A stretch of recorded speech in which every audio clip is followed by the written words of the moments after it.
Welcome to my channel success fibre classes. आप सब कैसे हैं? आई होप सो आप अच्छे होंगे। तो एस्टेट टीजीटी साइंस है, उसकी यहाँ पर एमसीक्यू सीरीज चल रही है। तो जो भी टॉपिक्स मुझे इंपॉर्टेंट लग रहे हैं तो मैं उनको साथ में कवर भी करा रही हूँ। तो हमने लास्ट क्लास में ना फिजिक्स का इलेक्ट्रिक करंट जो टॉपिक है बिल्कुल ख़त्म कर लिया था। क्वेश्चन जो पूछे गए हैं प्रीवियस ईयर में उसके रिगार्डिंग मैंने आपको वहाँ पे इलेक्ट्रिक करंट का टॉपिक है पढ़ाया है। ठीक है, आज हम थोड़ा सा केमिस्ट्री पढ़ लेते हैं क्योंकि यहाँ से भी मैंने 2 प्रीवियस ईयर एचटेट के एनालाइज किए हैं। तो वहाँ से भी इससे क्वेश्चन पूछे गए हैं। एक तो 2023 में टीजीटी का जो 2023 का पेपर हुआ था उससे इससे क्वेश्चन पूछे गए हैं, जो क्लास 10th का फर्स्ट चैप्टर है केमिकल रिएक्शन और इक्वेशन। और एक शायद 2022 या 2021 में भी इसका एक क्वेश्चन है वो पूछा गया था। ठीक है, तो वो दोनों क्वेश्चन मैंने इंक्लूड कर रखे हैं। तो आप पहले हम इस चैप्टर को पढ़ेंगे।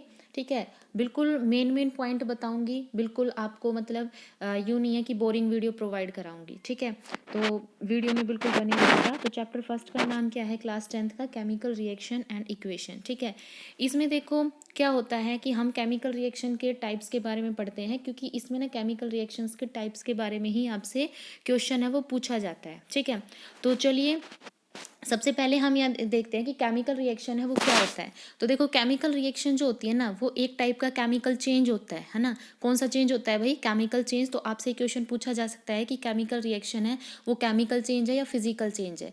तो केमिकल रिएक्शन हमारा केमिकल चेंज है। केमिकल चेंज क्या होता है?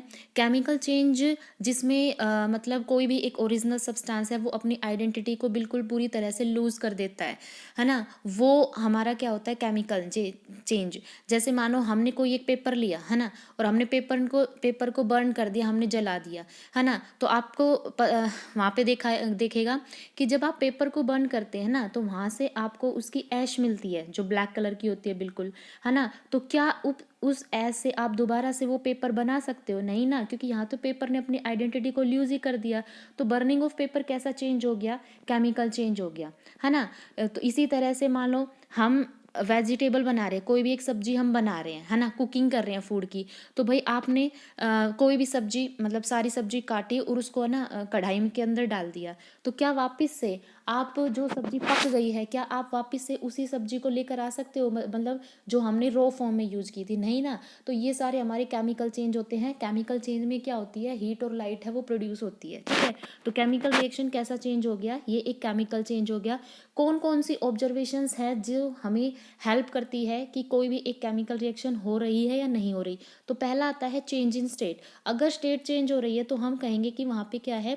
केमिकल रिएक्शन हो रही है। चेंज इन कलर, अगर कहीं भी कलर चेंज हो रहा है तो हम कहेंगे कि वहाँ पे केमिकल रिएक्शन हो रही है। तीसरा है इवोल्यूशन ऑफ गैस, अगर गैस इवोल्व हो रही है तो हम कहेंगे कि केमिकल रिएक्शन हो रही है। और अगर टेम्परेचर चेंज हो रहा है तो हम कहेंगे वहाँ पे केमिकल रिएक्शन हो रही है। तो इनके एग्जाम्पल हम आगे वाली वीडियो में देखेंगे, आगे वाले सेक्शन में देखेंगे। ठीक है, अब यहाँ पे फिर हम सीधा चलते हैं टाइप ऑफ केमिकल रिएक्शन, कि केमिकल रिएक्शन है उसके टाइप्स है वो क्या क्या होते हैं। देखो जब हम टाइप्स पढ़ते हैं केमिकल रिएक्शन का तो सबसे पहला यहाँ पर आता है कम्बिनेशन रिएक्शन। अब मैं दिखाऊंगी कि कम्बिनेशन रिएक्शन का 2023 में क्वेश्चन है वो कैसा पूछा गया था। ठीक है, तो चलिए यहाँ पर हम देखते हैं सबसे पहले कम्बिनेशन रिएक्शन क्या होती है। देखो भाई कम्बिनेशन रिएक्शन क्या होती है? सिंपल एक फंडा है कि जब भी कोई दो रिएक्टेंट है, मान लो मैंने बोल दिया ए और बी, दो रिएक्टेंट जब कंबाइन होते हैं और कंबाइन होने के बाद एक सिंगल प्रोडक्ट हमें देते हैं तो हम कहते हैं कि वो कम्बिनेशन रिएक्शन है। ठीक है, जैसे मानो हमने बोला कि हमारे पास में ना क्विक लाइम है, क्विक लाइम का केमिकल नेम होता है कैल्शियम ऑक्साइड। क्विक लाइम के अंदर हमने पानी डाल दिया, ठीक है, तो यहाँ पे क्या मिला? हमें स्लेक लाइम मिला, और स्लेक लाइम का दूसरा नाम होता है कैल्शियम हाइड्रोक्साइड। ठीक है, केमिकल नेम क्या होता है इसका? Calcium hydroxide. अब यहाँ पे जब हम इस रिएक्शन को कर रहे हैं तो जिस बीकर के अंदर हम इस रिएक्शन को कर रहे हैं तो धीरे धीरे क्या होता है? उस बीकर का टेम्परेचर राइज हो जाता है, यानी वो बीकर गर्म हो जाता है ना। तो इसका मतलब इस रिएक्शन में क्या होता है कि जब स्लेक लाइम की फॉर्मेशन होती है ना तो उसके दौरान हीट रिलीज होती है। और ऐसी रिएक्शन जिसमें प्रोडक्ट की फॉर्मेशन के दौरान हीट रिलीज हो उसको हम कौन सी रिएक्शन बोलते हैं? उसको हम एक्सोथर्मिक रिएक्शन बोलते हैं। ठीक है, तो जो हमारा कम्बिनेशन है क्विक लाइम का वाटर के साथ में, ये किस टाइप का एग्जाम्पल है? ये एक एक्सोथर्मिक रिएक्शन भी है, क्योंकि इसमें प्रोडक्ट फॉर्मेशन के दौरान क्या हो रही है? यहाँ पे हीट रिलीज हो रही है। तो एक्सो का मतलब क्या होता है? निकलना, रिलीज होना, है ना। और थर्म का मतलब क्या होता है, हीट। तो जहाँ हीट निकलती है वो क्या होती है, एक्सोथर्मिक रिएक्शन होती है, ठीक है। तो अब देखो इसमें हमने क्या देखा कि इसमें ना दो रिएक्टेंट थे, कंबाइन हुए और एक सिंगल प्रोडक्ट हमें दिया। तो ये किसका एग्जाम्पल हो गया, कॉम्बिनेशन का एग्जाम्पल हो गया, ठीक है। अब आपको यहाँ पे मोर टू नो में भी ये चीज़ पढ़नी है ना। तो इसमें क्या लिखा गया है कि जब हम स्लेक लाइम होता है कैल्शियम हाइड्रोक्साइड, अभी मैंने थोड़ी देर पहले बताया था। तो जब हम इसमें CO2 गैस पास कराते हैं तो हमारे पास में कैल्शियम कार्बोनेट की फॉर्मेशन होती है ना। तो जब कैल्शियम कार्बोनेट की फॉर्मेशन होती है तो जो कैल्शियम हाइड्रोक्साइड होता है ना, ये क्या होता है, हमारा दीवारों पर अप्लाई किया जाता है ना। जब हम पेंट करते हैं तो दीवारों पर अप्लाई किया जाता है। तो आप देखते हो कि जब हम दीवारों पर पेंट करते हैं तो आफ्टर 2 to 3 डेज हमारी जो दीवारें होती है वो शाइनिंग करती है ना भाई। जब करते हैं, सफ़ेदी करते हैं, पेंट करते हैं, तो जिस दिन करते हैं उस दिन चमक नहीं आती, लेकिन आफ्टर 2 to 3 डेज हमारी जो वॉल होती है वो शाइन करती है। वो क्यों शाइन करती है, क्योंकि CO2 जो एटमॉस्फेयर में प्रेजेंट है वो उस कैल्शियम हाइड्रोक्साइड के सॉल्यूशन से रिएक्ट करती है और वहाँ पे कैल्शियम कार्बोनेट बनता है। तो इस कैल्शियम कार्बोनेट की प्रेजेंस के कारण ही जो हमारी वॉल होती है वो क्या करती है, शाइन करती है, ठीक है। तो ये भी किसका एग्जाम्पल था, हमारा कम्बिनेशन का एग्जाम्पल। तो यहाँ पे और कम्बिनेशन के एग्जाम्पल कौन कौन से हो गए, बर्निंग ऑफ कोल हो गया, है ना। Formation of water from H2, मई जब हम वाटर की फॉर्मेशन करते हैं हाइड्रोजन गैस और ऑक्सीजन से गैस से, तो ये भी हमारा किसका एग्जाम्पल है, कम्बिनेशन रिएक्शन का ही एग्जाम्पल है, ठीक है। उसके बाद और कौन कौन से एग्जाम्पल है, जैसे बर्निंग ऑफ नेचुरल गैस। तो नेचुरल गैस कौन सी होती है हमारी, मीथेन। जब मीथेन की बर्निंग करते हैं तो CO2 बनता है और वाटर बनता है। आपको एक चीज़ और याद रखनी है यहाँ पे, जितनी भी हमारी बर्निंग रिएक्शन होगी ना, अब भाई कोई भी चीज़ बर्न करती है तो उस वो हमें क्या कराती है, हीट फील कराती है। तो जितनी भी बर्निंग रिएक्शन होगी वो सारी नेचर में कैसी होगी, एक्सोथर्मिक होगी, क्योंकि वो सारी क्या करेगी, हीट को रिलीज करेगी, ठीक है। उसके बाद जो रेस्पिरेशन प्रोसेस है हमारा वो भी कैसा है, वो भी एक एक्सोथर्मिक प्रोसेस है, ठीक है। क्यों, क्योंकि जब ग्लूकोज का ब्रेक डाउन होता है ऑक्सीजन की प्रेजेंस में, भाई रेस्पिरेशन में क्या करते हैं हम, ऑक्सीजन को इनहेल करते हैं। तो वो ऑक्सीजन क्या करेगी, जो सेल में हमारा ग्लूकोज है उसको ब्रेक डाउन करेगी, तो वहाँ से ना एनर्जी रिलीज होती है। तो जो हमारा रेस्पिरेशन प्रोसेस होता है ना, वो भी हमारा किसका एग्जाम्पल है, एक्सोथर्मिक का ही रिएक्शन है। दूसरा, जो वेजिटेबल्स होती हैं उनका जो डिकम्पोजिशन होता है कंपोस्ट के अंदर, मतलब खाद बनती है ना, जो हम छिलके उतारते हैं सब्जी को तो मिट्टी में दबाते हैं तो उससे खाद बनती है। तो वो भी कैसा वो भी किस टाइप की रिएक्शन, हमारी एक्सोथर्मिक रिएक्शन है, ठीक है। उसके बाद आता है डिकम्पोजिशन। इसका क्वेश्चन यहाँ से पूछा गया है डिकम्पोजिशन रिएक्शन का। डिकम्पोजिशन मतलब डिकम्पोज होना, टूटना, है ना। तो कोई मतलब छोटी चीज़ तो टूटेगी नहीं, तो टूटेगी तो कॉम्प्लेक्स ही टूटेगी ना। तो इसमें क्या होता है, कोई एक सिंगल रिएक्टेंट होता है, ठीक है। सिंगल रिएक्टेंट क्या करेगा, उसकी ब्रेक डाउन होती है, ठीक है, दो या दो से ज़्यादा प्रोडक्ट में, तो वो हमारी डिकम्पोजिशन होती है ना। यहाँ पे डिकम्पोजिशन के टाइप होते हैं। तो सबसे पहला यहाँ पे डिकम्पोजिशन का टाइप होता है वो होता है हमारा थर्मल डिकम्पोजिशन। थर्मल डिकम्पोजिशन में क्या होता है भाई, नाम से पता चला, थर्मल मतलब थर्म मतलब हीट, यानी ऐसा डिकम्पोजिशन जो हमारा हीट की प्रेजेंस में होता है उसको हम थर्मल डिकम्पोजिशन बोलते हैं। जैसे मान लो आयरन सल्फेट क्रिस्टल है, अब क्वेश्चन आपका लेड नाइट्रेट से पूछा गया था, तो क्या पता अगली बार आपका आयरन सल्फेट का पूछ लिया जाए। तो जब आयरन सल्फेट है क्रिस्टल है, जब हम इसको हीट प्रोवाइड कराते हैं तो हमारे पास में क्या बनता है, फेरिक ऑक्साइड बनता है, और SO2 और SO3 गैस है, ये हमारी यहाँ पे मिलती है। तो देखो इसमें क्या है, कोई भी एक सिंगल रिएक्टेंट है हमारा, ठीक है, ये रिएक्टेंट था और ये ब्रेक हो रहा है 3 प्रोडक्ट के अंदर, तो इसका मतलब ये कौन सी रिएक्शन हमारी डिकम्पोजिशन रिएक्शन है, ठीक है। अब यहाँ पे मान लो डिकम्पोजिशन ऑफ मार्बल। मार्बल होता है हमारा लाइमस्टोन और लाइमस्टोन होता है कैल्शियम कार्बोनेट, यानी CaCO3 को हम लाइमस्टोन बोलते हैं। तो जब मार्बल स्टोन का डिकम्पोजिशन होता है, थर्मल डिकम्पोजिशन, क्योंकि यहाँ पे हीट लिख रही है और हीट का मतलब है कि यहाँ पे हीट की प्रेजेंस में हो रहा है, तो दैट मीन्स ये हमारा थर्मल डिकम्पोजिशन हो गया। तो यहाँ पे हमारा क्विक लाइम बन रहा है और क्या बन रहा है, CO2। अब आपको एक चीज़ और याद रखनी है कि इसमें जो क्विक लाइम की फॉर्मेशन हो रही है ना, तो ये क्विक लाइम है, ये हमारा वाइट वॉशिंग में भी यूज होता है। जब हम इसमें पानी डालते हैं तो कैल्शियम हाइड्रोक्साइड बनता है और वो वाइट वॉशिंग में यूज होता है, जो अभी मैंने थोड़ी देर पहले आपको बताया था कॉम्बिनेशन रिएक्शन में। दूसरा हमारा थर्मल डिकम्पोजिशन का एग्जाम्पल है लेड नाइट्रेट का। देखो यहाँ पे बर्नर लगा दिया, अब ये टेस्ट ट्यूब है, इसमें ना नीचे लेड नाइट्रेट के क्रिस्टल डाले हैं, तो इसको डायरेक्ट हीट दी जा रही है तो यहाँ पे ब्राउन फ्यूम्स निकल रही है। तो ये ब्राउन फ्यूम्स किसकी है? NO2 गैस की। साथ में एक गैस और मिलती है जो कलरलेस होती है, कौन सी? ऑक्सीजन। और जो रेजिड्यू बचते हैं ना नीचे, वो लेड ऑक्साइड के होते हैं। तो ये क्वेश्चन यहाँ से पूछा गया था 2023 में, या पता नहीं 2021 में, पीछे डाल रखा है, वहाँ से देख लेना। लेड नाइट्रेट का जब थर्मल डिकम्पोजिशन होता है तो यहाँ पे लेड ऑक्साइड बन रही है। यहाँ पे ये प्रोडक्ट लिखा है, लेड ऑक्साइड मिल रही है। साथ में यहाँ पे हमें ब्राउन फ्यूम्स मिल रही है जो किसकी है? NO2 गैस की, यानी नाइट्रोजन डाइऑक्साइड की। और तीसरी हमारी ऑक्सीजन गैस यहाँ पे रिलीज हो रही है। तो ये भी हमारा क्या है? प्रोडक्ट रिएक्टेंट सिंगल था, लेकिन इसकी ब्रेक डाउन हो रही है दो या दो से ज़्यादा प्रोडक्ट में। तो ये भी हमारा किसका एग्जाम्पल है? थर्मल डिकम्पोजिशन का ही क्या है? एग्जाम्पल है। ठीक है। उसके बाद इसका जो नेक्स्ट डिकम्पोजिशन होता है ना हमारा, थर्मल डिकम्पोजिशन के बाद जो डिकम्पोजिशन का अगला टाइप होता है वो होता है इलेक्ट्रिक डिकम्पोजिशन। यानी ऐसा डिकम्पोजिशन जो हमारा इलेक्ट्रिसिटी की प्रेजेंस में हो, उसको हम बोलते हैं इलेक्ट्रिक डिकम्पोजिशन। ठीक है। जैसे हम वाटर का इलेक्ट्रोलाइसिस करते हैं, तो भैया आपने देखा होगा कि हम घरों में जब रोड से पानी करते हैं तो वो क्या होता है, वहाँ पे हम इलेक्ट्रिसिटी अप्लाई कर रहे हैं, है ना। तो यहाँ पे क्या हो रहा है कि जब हम पानी में से इलेक्ट्रिसिटी पास कराते हैं तो यहाँ पे क्या है, एक होता है हमारा कैथोड और एक होता है हमारा एनोड। तो कैथोड पर तो कौन सी गैस प्रोड्यूस होती है? Hydrogen gas. और एनोड पर कौन सी गैस प्रोड्यूस होती है? Oxygen gas.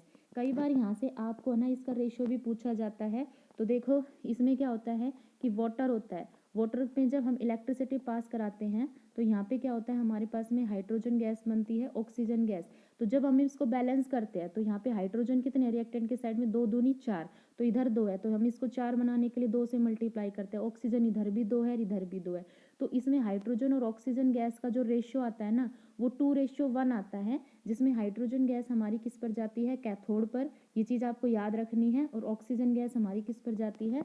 एनोड पर। और नेक्स्ट जो डिकम्पोजिशन होता है वो हमारा होता है फोटो डिकम्पोजिशन। ठीक है। फोटो डिकम्पोजिशन कहाँ होता है? सन की लाइट की प्रेजेंस में। जैसे मानो यहाँ पे एक फिगर दिया है, इसमें चाइना डिश रखी है, चाइना डिश के अंदर है ना, यहाँ पे लिखा हुआ है सिल्वर क्लोराइड। ठीक है। क्या डाल रखा है? Silver chloride. तो सिल्वर क्लोराइड को जब सन की लाइट की प्रेजेंस में रखते हैं तो यहाँ पे इसका फोटो डिकम्पोजिशन होता है और हमें क्या मिलता है? मेटेलिक सिल्वर मिलता है। ठीक है। और साथ में कौन सी गैस इवोल्व होती है? क्लोरीन गैस इवोल्व होती है। ये रिएक्शन हमारी कहाँ यूज होती है? जो हम ब्लैक एंड वाइट फोटोग्राफी होती है ना, उसमें इस रिएक्शन का यूज होता है। ठीक है।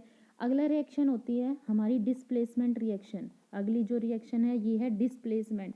इसका नाम है वो यहाँ से कट गया है PDF में से।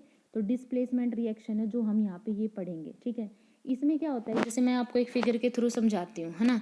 यहाँ पे ना 2 टेस्ट ट्यूब ले रखी है। इस टेस्ट ट्यूब में हमने कॉपर सल्फेट सॉल्यूशन है वो लिया हुआ है।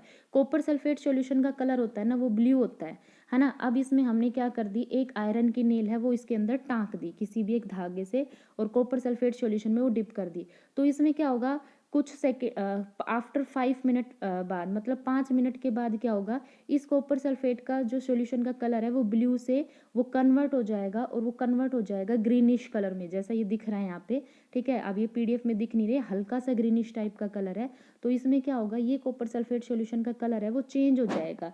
ठीक है। और जो हमारी आयरन नेल थी उस पर क्या होगा, यहाँ पे कॉपर डिपॉजिट हो जाएगा और इसका कलर ब्राउन हो जाएगा।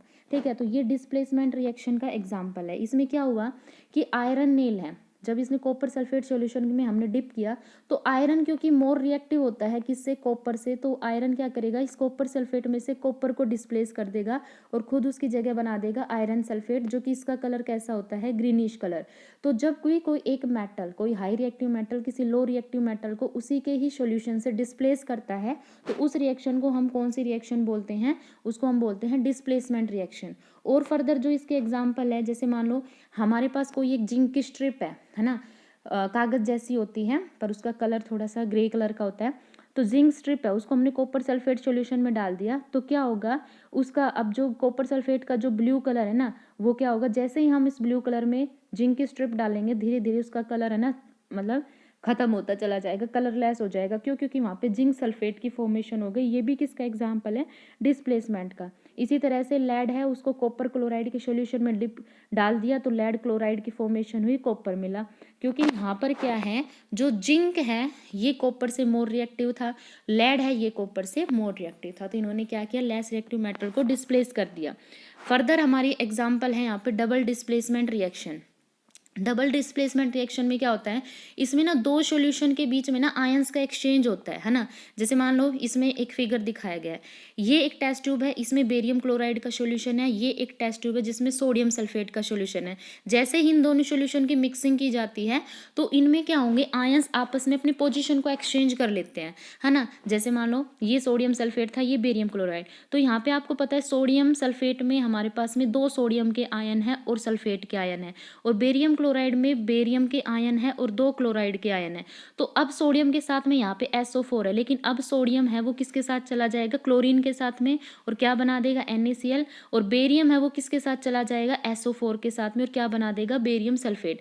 यानी जब भी हम बेरियम क्लोराइड के सॉल्यूशन में सोडियम सल्फेट ऐड ऑन करते हैं तो हमारे पास में वाहिट PPT बनती है।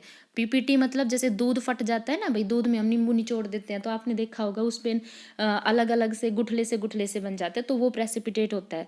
तो यहाँ पे क्या होता है, इसकी वाइट PPT बनती है जो कि बेरियम सल्फेट की होती है, और सोडियम क्लोराइड यहाँ पर फॉर्म होता है। तो यहाँ पे क्या है, आयंस का डबल एक्सचेंज हुआ है, ये इसके साथ आ गया, ये इसके साथ, तो ये डबल डिस्प्लेसमेंट रिएक्शन हो गई। ठीक है, तो उसके बाद हमारी नेक्स्ट रिएक्शन आती है ऑक्सीडेशन एंड रिडक्शन रिएक्शन। भाई ऑक्सीडेशन का मतलब होता है एडिशन ऑफ ऑक्सीजन, ठीक है, जिसमें ऑक्सीजन का एडिशन होता है, ठीक है, और हाइड्रोजन का क्या होता है, रिमूवल होता है, और इलेक्ट्रॉन का क्या होता है, लॉस होता है। हमारे पास ये इसकी डेफिनेशन होती है। और रिडक्शन क्या होता है, जिसमें रिमूवल होता है ऑक्सीजन का, एडिशन होता है हाइड्रोजन का, और गेन होता है इलेक्ट्रॉन का। ठीक है, अब जैसे मानो इसमें क्या किया हमारे पास, अभी देखो ये आप इसमें देखो, हमने इसमें ना कॉपर का पाउडर लिया है चाइना डिश में, हमने हीट अप्लाई कर रहे हैं। अब आपको पता है जब हीट अप्लाई करते हैं तो दैट मीन्स किसी भी उसकी रिएक्शन ऑक्सीजन के साथ हो रही है, तो जो कॉपर पाउडर है वो ऑक्सीजन के साथ रिएक्ट करेगा और कॉपर ऑक्साइड बनेगा। तो यहाँ पे देखो आपसे पूछा जाए कि ऑक्सीडेशन है या रिडक्शन, तो ये ऑक्सीडेशन, क्योंकि उसमें ऑक्सीजन का एडिशन हो रहा है। तो इसमें क्या हो रहा है, कॉपर है वो ऑक्सीडाइज हो रहा है कॉपर ऑक्साइड में, और यहाँ पे जो कॉपर ऑक्साइड बनता है ना, ये ब्लैक कलर का बनता है, इसमें ब्लैक कलर की का सब्सटेंस फॉर्म होता है। ठीक है, अब इस ब्लैक कलर के सब्सटेंस में जब वापस से हम H2 गैस पास कराते हैं तो ये जो कॉपर ब्लैक कलर का सब्सटेंस है ये वापस कॉपर में चेंज हो जाता है, यानी जो कॉपर यहाँ पे था उसने अपना कलर रिटेन कर लिया H2 गैस पास के बाद। तो यहाँ पे तो कॉपर का क्या हो रहा था, ऑक्सीडेशन, लेकिन यहाँ पे देखो यहाँ पे कॉपर के साथ ऑक्सीजन है लेकिन प्रोडक्ट में कॉपर है, यानी यहाँ से यहाँ तक आने में ऑक्सीजन का रिमूव हो गया। तो रिमूवल ऑफ ऑक्सीजन क्या होता है, रिडक्शन। तो अगर आपसे पूछा जाए कि इस रिएक्शन में किसका ऑक्सीडेशन हो रहा है, किसका रिडक्शन हो रहा है, तो यहाँ पे H2 से H2O बन रहा है, यानी H2 का तो ऑक्सीडेशन हो रहा है और कॉपर ऑक्साइड से कॉपर मिल रहा है, तो इसका मतलब यहाँ पे इसका क्या हो रहा है, रिडक्शन हो रहा है। इसी तरह से नेक्स्ट जो एग्जांपल है, ऐसी रिएक्शन जिसमें ऑक्सीडेशन और रिडक्शन दोनों साथ साथ होते हैं उसको हम रिडॉक्स रिएक्शन बोलते हैं। इसको आप ऐसे भी याद रख सकते हो, रिडॉक्स, RED का मतलब रिडक्शन और OX का मतलब क्या है, ऑक्सीडेशन। यानी ऐसी रिएक्शन जिसमें रिडक्शन और ऑक्सीडेशन साथ साथ चलते हैं उसको हम रिडॉक्स रिएक्शन बोलते हैं। तो एग्जाम्पल हो गए जैसे जिंक ऑक्साइड, इसमें हमने कार्बन डाला तो जिंक मिला और कार्बन मोनोऑक्साइड, तो जिंक ऑक्साइड से हमें जिंक मिल रहा है, यानी ऑक्सीजन का रिमूवल हो गया। तो इसमें इसका जिंक ऑक्साइड का तो क्या हो रहा है, यहाँ पे रिडक्शन हो रहा है, और कार्बन है इसमें कार्बन ऑक्साइड मिल रहा है, कार्बन मोनोऑक्साइड मिल रहा है, तो यहाँ पे ऑक्सीजन का एडिशन हुआ। हमेशा हमें आंसर रिएक्टेंट की फॉर्मेशन में ही देना है। तो C से CO मिल रहा है, यानी C में ऑक्सीजन का एडिशन हुआ तभी तो CO मिला, तो कार्बन का क्या हो रहा है, इसमें ऑक्सीडेशन हो रहा है। ठीक है, उसके बाद हमारी जो दो टर्म आती है कोरोजन, तो आपको ये भी बताना चाहिए कोरोजन क्या होता है। भाई जब भी कोई एक मेटल होता है ना, जब भी कोई एक मेटल होता है वो ह्यूमिड एयर के कांटेक्ट में आता है तो क्या होता है, उस पर एक अनवांटेड इम्प्योरिटी जमा हो जाती है जो उस मेटल को धीरे धीरे वीक बना देती है। जैसे मानो आपने देखा होगा ना, आयरन है, कोई भी लोहे की चीज़ है, वो कुछ दिनों तक यूं ही पड़ी है ना, और उसने धीरे धीरे मॉइस्ट एयर के साथ क्या कर लिया, वो कर लिया, रिएक्शन कर ली।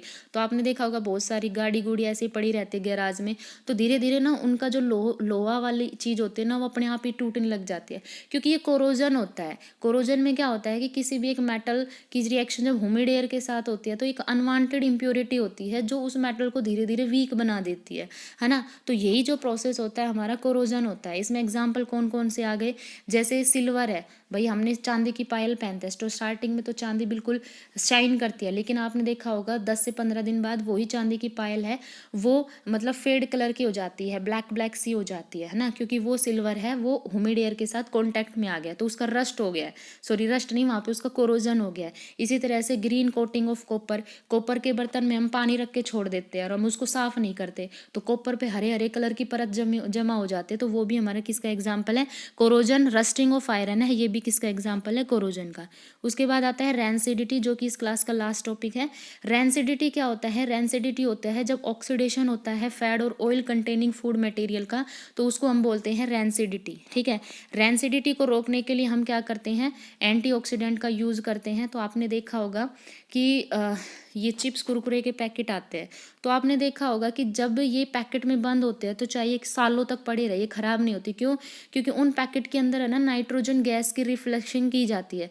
वो नाइट्रोजन गैस क्या करती है, रैंसिडिटी को रोकने का काम करती है। लेकिन जैसे ही हम पैकेट को ओपन कर दे और अब हम उसको रख दे तो धीरे धीरे क्या होगा, वो जो चिप्स है वो ख़राब हो जाएगी और उसका टेस्ट भी चेंज हो जाएगा, क्योंकि वो रैंसिडिटी के अंडर वो चलेगी, यानी उसका ऑक्सीडेशन हो गया। यानी जब भी फैट और ऑयल कंटेनिंग फूड मटेरियल का ऑक्सीडेशन होता है तो उसको हम क्या बोलते हैं, रैंसिडिटी। अब देखो ये क्वेश्चन हमारा पूछा गया था 2022 या 21 में।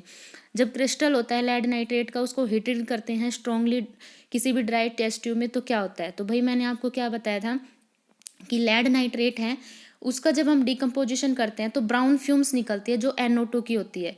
अब आगे कह रहा है कि एक ब्राउन रेजिड्यू इज फॉर्म, ये कह रहा है ब्राउन रेजिड्यू बन रहा है, ये बात गलत है, ब्राउन रेजिड्यू नहीं बन रहा। फिर कह रहा है कि वाइट फ्यूम्स अपीयर हो रही है, वाइट फ्यूम्स भी नहीं हो रही इसमें। ठीक है, फिर कह रहा है कि क्रिस्टल है वो इमीडिएट वेपराइज हो रहा है, जो कि क्रिस्टल है ये मतलब एवेपराइज हो रहा है, तो ये भी नहीं है कि वेपराइज थोड़ी ना हो रहा है। फिर है येलो रेजिड्यू इज लेफ्ट, जो येलो रेजिड्यू है वो बच रहा है। तो मैंने आपको क्या बताया था कि भाई जो लेड नाइट्रेट है ना, उसका जब हम डिकम्पोजिशन करते हैं तो यहाँ पे ना ब्राउन रेजिड्यू नहीं बचता, ब्राउन फ्यूम्स निकलते हैं, तो ये तो वैसे ही गलत हो गया। और साथ में इसमें ना लेड ऑक्साइड की बनती है जो कि येलो मतलब थोड़ी सी येलोइश होती है लेड ऑक्साइड, तो इसका मतलब क्या होगा, इसमें डी होगा, येलो रेजिड्यू इज लेफ्ट। उसके बाद नेक्स्ट क्वेश्चन है यहाँ पे, ये रहा यहाँ पे। ठीक है, ये कह रहा है कि which of the following are exothermic process, तो कौन सा एक्सोथर्मिक प्रोसेस है, तो क्या बताया था मैंने अभी, एक्सोथर्मिक, एक्सो का मतलब होता है निकलना, थर्म का मतलब होता है हीट, यानी जिस प्रोसेस में हीट निकले उसको एक्सोथर्मिक बोलते हैं। तो पहला कह रहा है reaction of water with quick lime, तब बताया था कम्बिनेशन रिएक्शन में क्विक लाइम की रिएक्शन जब वाटर के साथ करते हैं तो जिस कंटेनर में रिएक्शन होती है धीरे धीरे उसका ना टेम्परेचर बढ़ जाता है, तो वो कम्बिनेशन रिएक्शन थी और एक्सोथर्मिक, तो इसका मतलब इसमें ये तो हमारा एक्सोथर्मिक होगा। फिर कह रहा है किसी भी एक एसिड का डाइल्यूशन करते हैं, तो भाई जब हम किसी भी एसिड का डाइल्यूशन करते हैं तो डाइल्यूशन करने का मतलब है कि उसमें हम पानी डाल रहे हैं।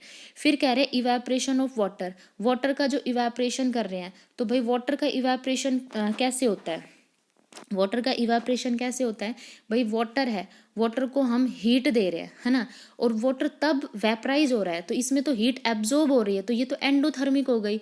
चौथा है सब्लिमेशन ऑफ कैम्फर, कोई भी कैम्फर है वो सब्लिमेशन कर रहा है, सब्लिमेशन होता है जब कोई भी एक सॉलिड स्टेट डायरेक्टली गैस में कन्वर्ट होती है, तो भाई सॉलिड से गैस में तभी तो कन्वर्ट होगी जब आप उसको हीट दोगे, तो ये भी हमारा एंडोथर्मिक है। तो इसका मतलब जो reaction of water with quick lime और डाइल्यूशन ऑफ एन एसिड, क्योंकि जब भी हम किसी एसिड में पानी डालते हैं तो वहाँ पे एक्सप्लोजन होता है ना, तो इसका मतलब यही दोनों हमारे क्या है, एक्सोथर्मिक प्रोसेस है। ठीक है, तो इसका मतलब फर्स्ट और सेकंड इसका आंसर होगा, यानी आंसर नंबर 1 इसका होगा।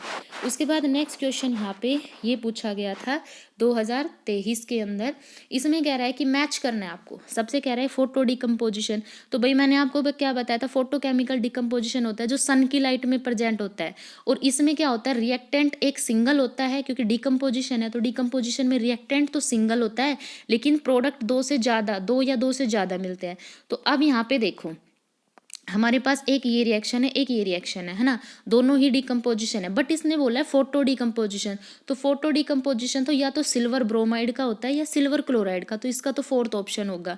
फिर आ रहा है थर्मल डिकम्पोजिशन, यानी जो ऐसा डिकम्पोजिशन जो हीट की प्रेजेंस में हो, तो देखो इसमें सिंगल क्रिस्टल है, ये हीट एब्जॉर्ब करता है तो यहाँ पे KCl मिलता है और 3O2, ये थर्मल का एग्जाम्पल है। फिर आता है इलेक्ट्रोलाइसिस डिकम्पोजिशन, इलेक्ट्रोलाइसिस डिकम्पोजिशन होता है जो इलेक्ट्रिसिटी की प्रेजेंस में होता है, तो ये हमारा है सेकेंड आंसर। फिर है डिस्प्लेसमेंट रिएक्शन, तो डिस्प्लेसमेंट में क्या होता है, कोई एक सिंगल मेटल होता है, किसी सॉल्यूशन में जाकर क्या करता है, उसको लेस रिएक्टिव मेटल को डिस्प्लेस करता है और खुद उसकी जगह आता है। तो ये हमारी किसका एग्जाम्पल है, डिस्प्लेसमेंट का। तो यहाँ पे आंसर क्या हो जाएगा इसका, फर्स्ट। ठीक है, तो ये क्वेश्चन थे हमारे जो प्रीवियस ईयर में इस चैप्टर से बन रहे हैं। ठीक है, तो आप देख सकते हो इस क्वेश्चन के अकॉर्डिंग ये चैप्टर कितना इंपॉर्टेंट है। तो आई होप आपको ये सीरीज अच्छी लगी होगी। ये जो चैप्टर आज मैंने पढ़ाया आपको अच्छे से समझ आ गया होगा। अगर वीडियो अच्छी लगी है तो चैनल को लाइक शेयर सब्सक्राइब कीजिए। Thank you very much.